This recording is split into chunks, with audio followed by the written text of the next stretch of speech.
Hi brother, ఒక 2 days back ఒక brother అయితే హైదరాబాద్ నుంచి నాకు కాల్ చేసి అండ్ 8mm కరుంగాలి మళ్ళా ఆర్డర్ పెట్టాడు. కాకపోతే ఆ బ్రదర్ ఎంత డౌట్గా పెట్టాడో, చాలా భయపడుతూ పెట్టాడు నా మనీ ఫ్రాడ్ చేస్తారని చెప్పి. సో అతను ప్యాకింగ్ చూద్దాం ఈరోజు. అండ్ యాదు తన పేరు, అండ్ రంగారెడ్డి డిస్టిక్.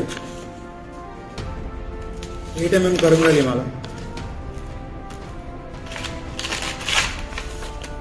అండ్ ఎవరికైనా సరే 48 days పాతాళ శంభు మురుగన్ టెంపుల్ దగ్గర పూజ చేసిన కరుంగాలి మాల కావాలంటే డిస్ప్లే మీద కనిపిస్తున్న నెంబర్కి వాట్సాప్ చేసి మేము ఆర్డర్ అయితే ప్లేస్ చేసుకోవచ్చు. అండ్ రీసెంట్గా మేము టెంపుల్కి వెళ్ళినప్పుడు 33 కరుంగాలి మాలలు, 40 మాలలు తీసుకొచ్చాం యాక్చువల్లీ. అందులో 33 కరుంగాలి మాలలు ప్రజెంట్ మా దగ్గర ఉన్నాయి. అండ్ ఈసారి టెంపుల్ దగ్గర 7mm లేవు, ఓన్లీ 8mm 6mm మాత్రమే ఉన్నాయి. సో ఇన్ కేస్ మీకు టెంపుల్ దగ్గర కరుంగాలి మాల కావాలనుకుంటే డిస్ప్లే మీద కనిపిస్తున్న నెంబర్కి వాట్సాప్ చేసి మేము ఆర్డర్ అయితే ప్లేస్ చేసుకోవచ్చు. అండ్ టెంపుల్ దగ్గర ప్రైస్కి మేమైతే ఎక్స్ట్రా 200 రూపీస్ కొని అయితే మీకు డెలివరీ చేస్తాము. అండ్ నెక్స్ట్ వీడియో కలుద్దాం. Stay tune.